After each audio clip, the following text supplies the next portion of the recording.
Kandahar, dans le sud de l'Afghanistan. Kandahar, c'est la plus grande plateforme monopiste au monde. C'est un trafic de 800 à 1200 aéronefs de tout type, 24 heures sur 24. Ce sont 26 000 personnels militaires et civils.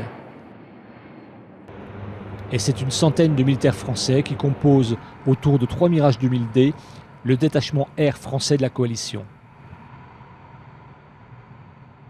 Dans l'inconscient collectif, bombarder est synonyme de pluie et de tapis de bombes. Image reprise par certains reporters, et notamment ce 12 février dernier, sur une radio française. Les talibans s'en sont encore pris aux forces françaises. Résultat, ils ont envoyé les avions. Mais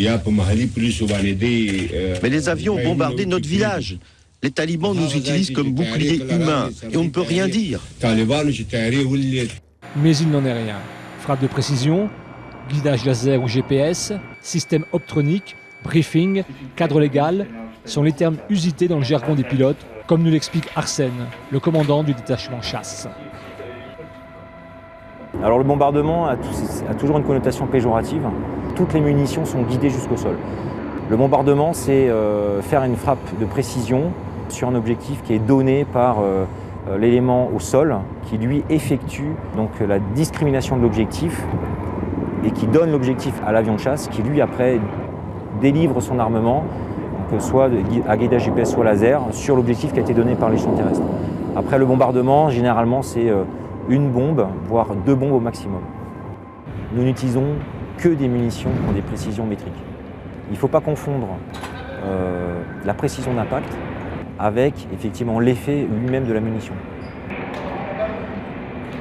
En Afghanistan, le dé de chasse applique à la lettre les règles d'engagement décidées par la France et qui s'inscrivent dans le cadre de la transition.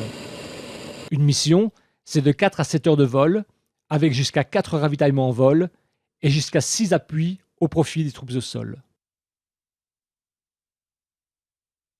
Non seulement on ne tire jamais par notre propre initiative, parce que comme je vous l'ai dit, c'est toujours la partie terrestre en fait, qui nous autorise au tir, mais au-delà de ça, on s'inscrit strictement dans le cadre légal.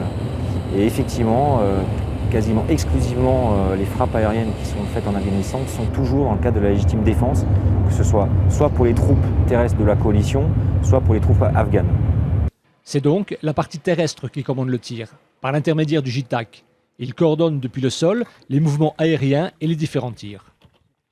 Alors le JTAC, c'est pour nous l'élément de coordination, donc c'est avec lui qu'on est en relation au sol, et c'est par lui qu'on reçoit l'ensemble des données qui nous viennent de la partie terrestre.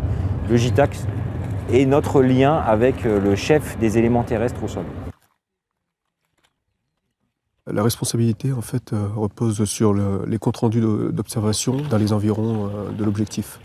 J'ai pour responsabilité de donner par exemple aux avions toute la situation tactique au sol, notamment la position des amis, des points particuliers, je ne sais pas, ça peut être une école à côté de l'objectif, ne serait-ce qu'un troupeau de moutons avec un berger qui serait à proximité. Il faut qu'on fasse remonter toutes ces informations pour éviter justement qu'il y ait du CIFCAS ou encore qu'on frappe un objectif et qu'en même temps on blesse des gens ou on détruise des habitations. J'ai la recopie de ce que voit l'avion. On parle d'une même situation sur le terrain.